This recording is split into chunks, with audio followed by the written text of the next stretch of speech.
Chocolate. This door looks like dark chocolate. Like some maniacal Willy Wonka fanboy made a door to look like chocolate. Or like a Keebler wannabe. Wouldn't that be ridiculous? You reach out and push on the handle, only to be startled by the fact that no, this doesn't look like chocolate. This is chocolate. You can see where the warmth of your hand left a smudged imprint in the door. Then look down at your hand as you realize it is now smeared with a sticky, sweet, dark brown residue. You hear a gentle scrape of chocolate hinges and look back up in horror as the door continues to swing open.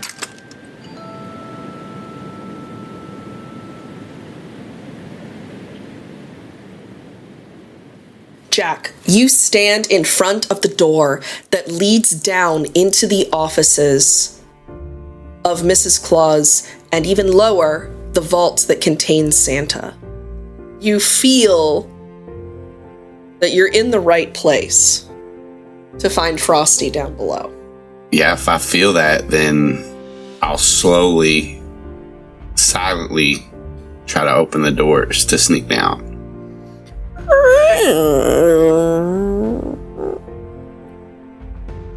The stairs feel steeper than they did before. You're confident because you can walk on walls and stuff now, but things feel more precarious. As you come down to the main offices, you see before you, in the same place that you remember Keebler and Half sitting, sits Frosty, looking concerned and sort of staring into the middle distance, his arms propped up on his knees. Is there anybody else in that room? Not that you can see. I'll whisper to him, Frosty. Jack, are you all right? Yeah, and I'll walk out now that he sees me and he's talked, and I'll just go and meet him and sit down beside him and put a hand on him and hug him from the side.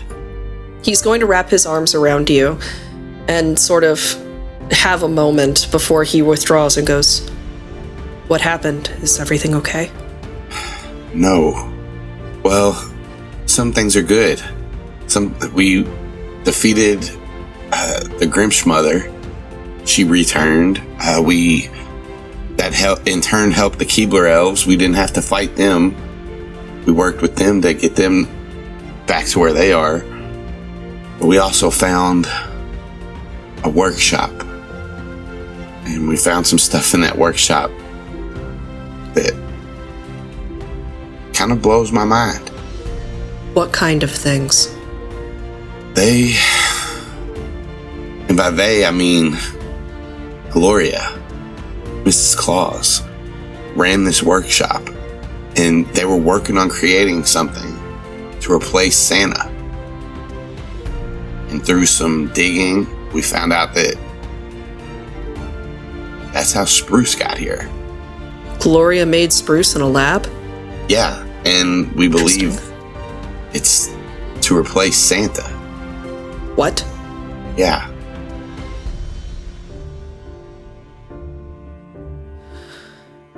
That's a lot. Yeah, it's what we're here to figure out. We're here to talk to her. Do you know anything about this? Have you heard? No, but she just sent everyone out of her offices and her chambers, including that weird yellow-eyed kid, and then she locked herself in the vault with Santa.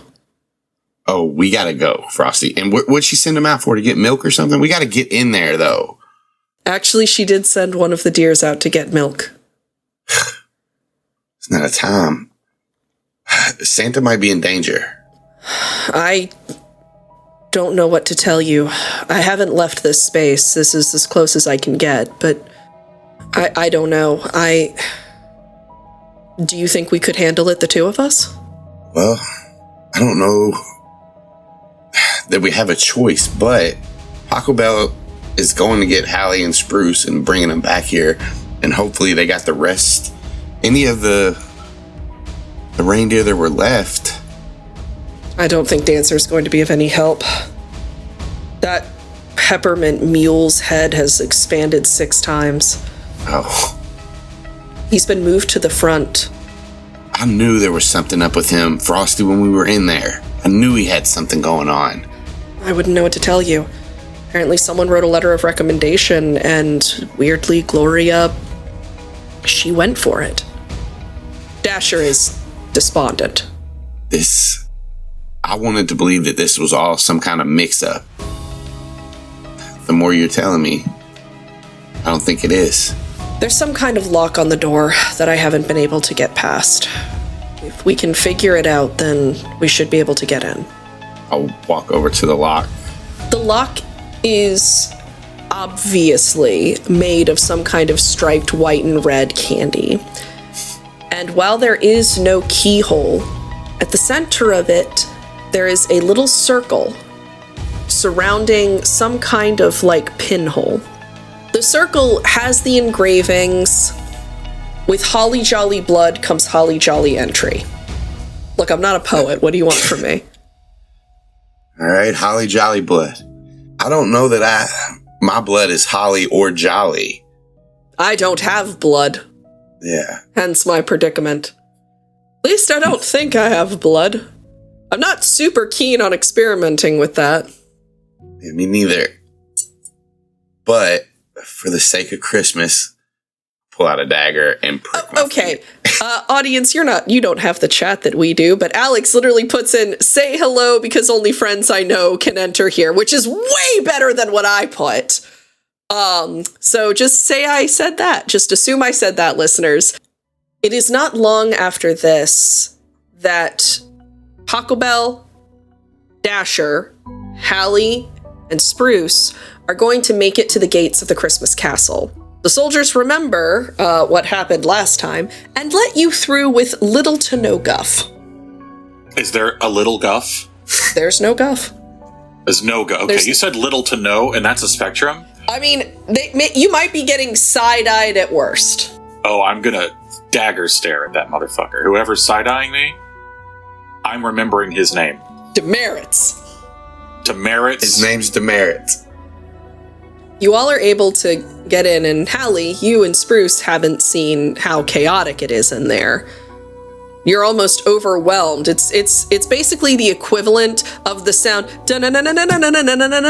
but like people.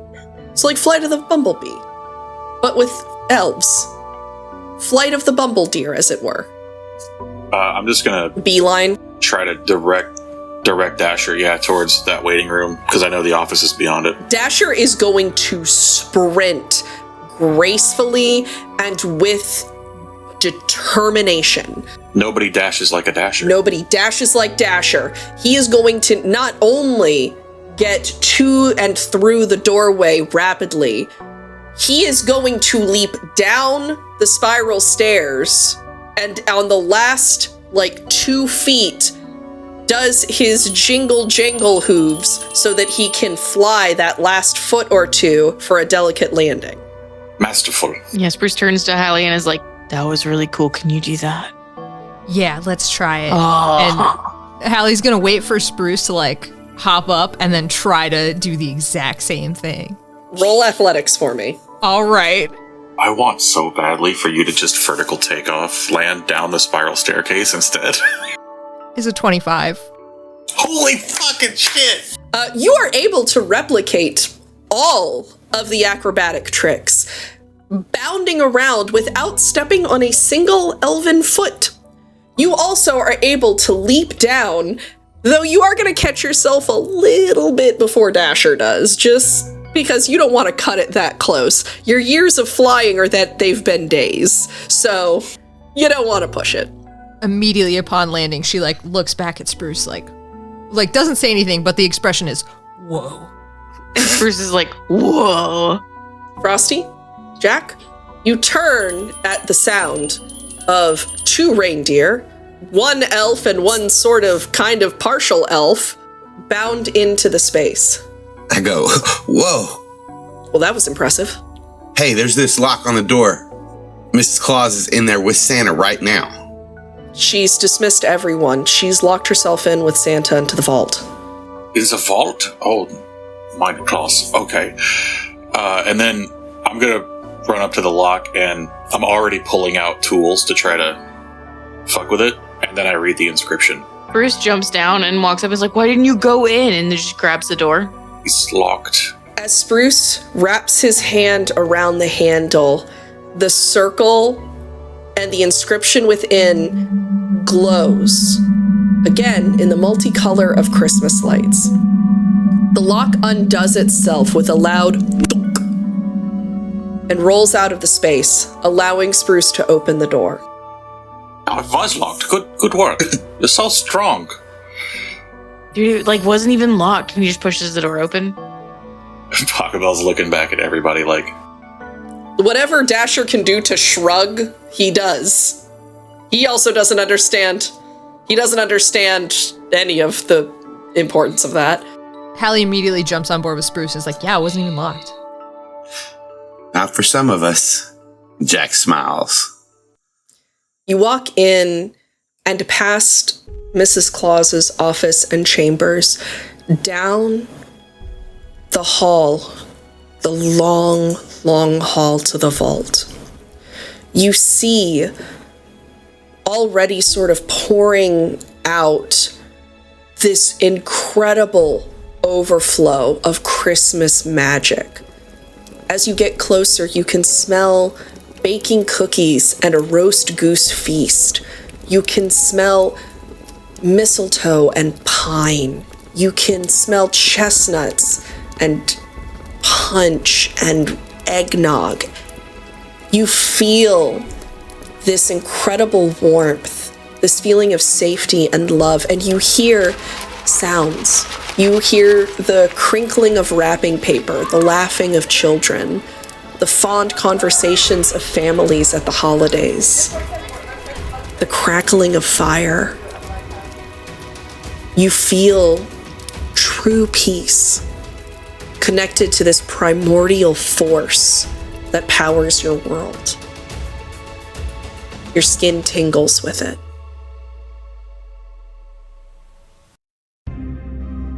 Pachelbel directs Dasher down that hallway. But as he's doing so, he does reach back for the Eldritch Cannon, and he switches it to be the Force Ballista instead of a flamethrower. As Halley runs past with Spruce, Jack will bring out one of his daggers and then just hop on the back of Halley and just standing up and hold Spruce's shoulder to balance it. As we're riding, I'm going to turn back to the rest of the group, and I'm going to repeat what the Sugar Plum Fairy said. Just because someone is doing something bad does not mean that they are bad necessarily. Just remember that. Mrs. Claus has always been good. There might be something else happening. Yeah, it's a misunderstanding. I hope so. As you have that final word, you feel an incredible flux of magic. It begins to surge forward. There is something powerful happening within the vault. As you walk in, your eyes are almost blinded by the bright, multicolored magic that swirls in the space. At the center is an enormous, iridescent, but transparent crystal, with Santa Claus sleeping at the base of it. Standing before it, her back to you, is Mrs. Claus. Her shoulders tense slightly. You can tell she senses that you're there. Gloria! She does not turn to you. Gloria, stop what you're doing.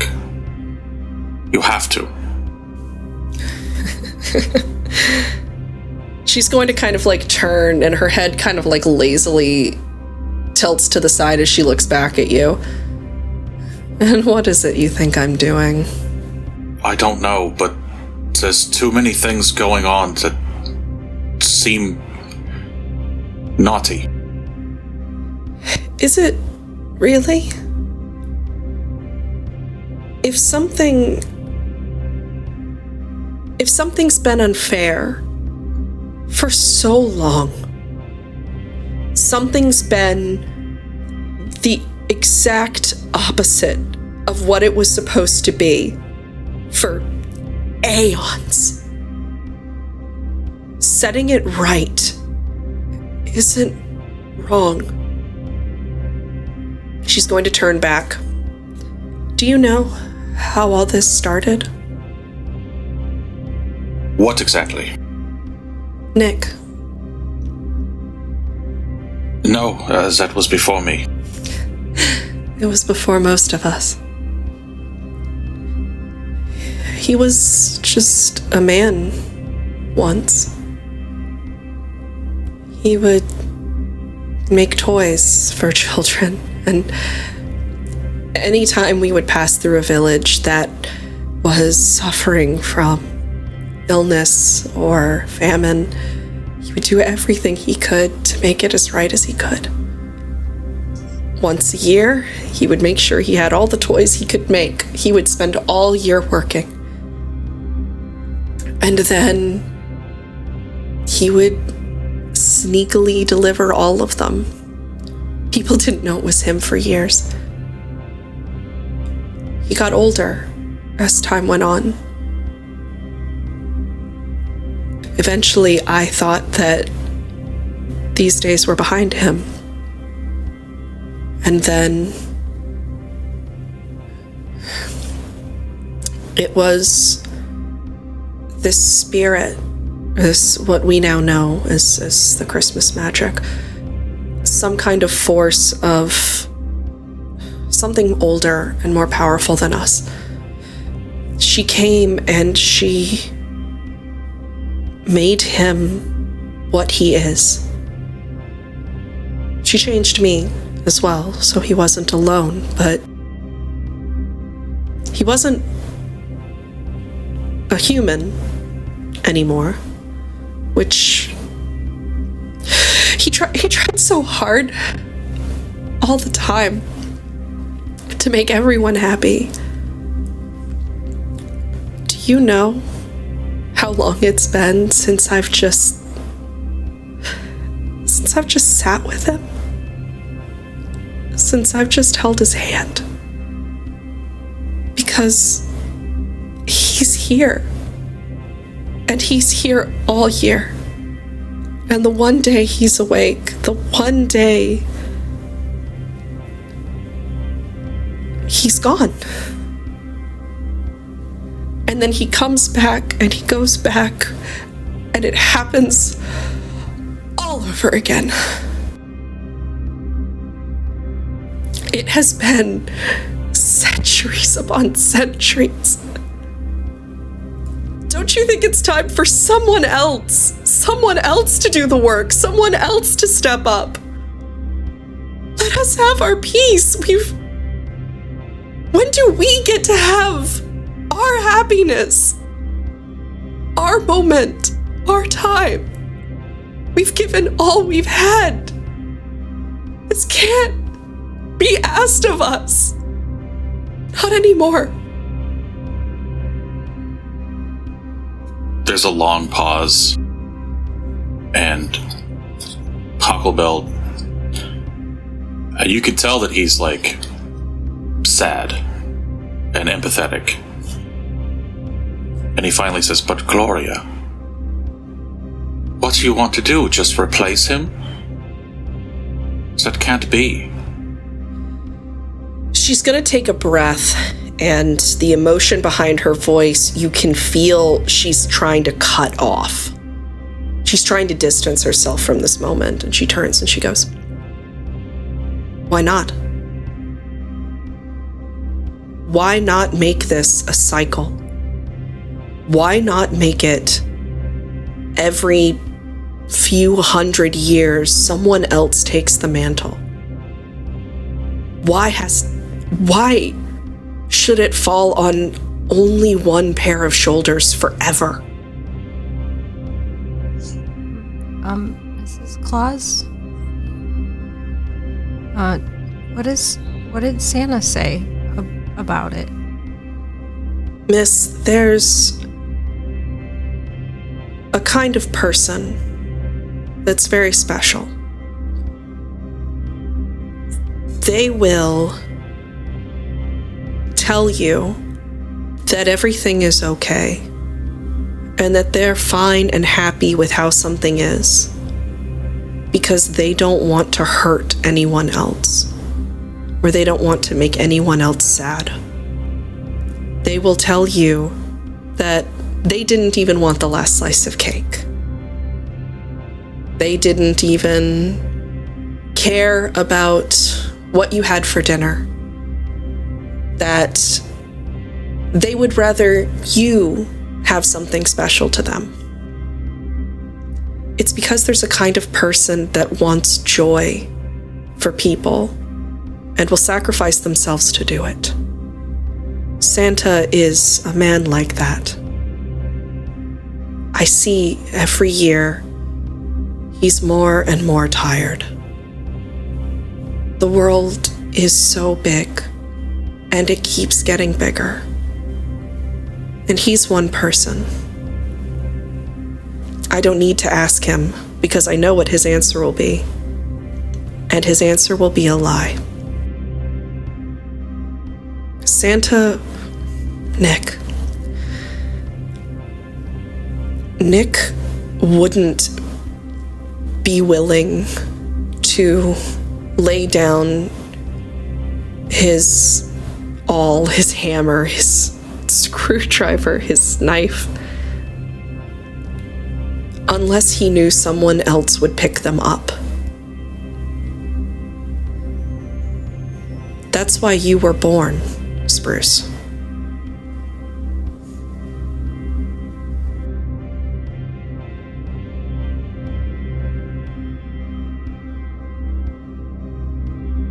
I think Spruce is going to turn to Halley and sort of give her a little scritch on the ear and then walk forward and say, "What do you need me to do?" No. You don't get to decide, Gloria. Before she even says anything, he's going to turn to Jack and he's going to say, "Man, the only thing that has ever mattered to me is trying to make people happy." Spruce, this isn't what I meant when I said that you were going to save Christmas. There's another way. What other way? I don't know, but you don't have to give up your life. You don't have to give... It's not giving it up, man. It's fulfilling it. What I'll be doing forever is making people happy. So Pachelbel's gonna turn to Jack and just kind of be like, maybe this is what killed Santa. His old age, exhaustion. She's making a lot of sense. I don't agree with how this has been done, but maybe at the end of it, her goals were just. Jack will kind of lean back and look at Spruce. Okay, but only if it's you choosing it. Yeah, man. I get to see you guys anytime I'm awake. And I get to make everybody around me happy. That sounds awesome, dude. You are the Christmas spirit, Spruce. And I'll kind of take a step back beside Pachelbel. You know, and maybe we can, I don't know, improve the cycle somehow. Maybe we can do better. Yeah, man. You guys work on that while I'm asleep. Gloria is going to kneel down so that she's about Spruce's height. And she is going to hug him so tightly. And you hear just, only Spruce can hear for a moment, "Thank you. Thank you so much." In that moment, there will be a surge of magic, blinding and bright and loud. All of your eyes close. When they open, Spruce lays at the base of the crystal. Nicholas, no longer Santa, stands out of it, looking dazed and a little groggy, like we all do after a, 364-day nap. Well, 362-day nap. You feel this sense of the magic receding. Not disappearing, but moving back to where it's meant to be. Just absolute globs of tinsel everywhere, left in the wake of so much magic. Nicholas turns and looks at Gloria, and with a cry, she runs into his arms and begins to sob. The room around you glows slightly, and when you all blink and open your eyes again, you stand outside of the castle within the courtyard, with Nicholas, with Gloria, with Dasher, with Frosty, but not Spruce. He's been left behind.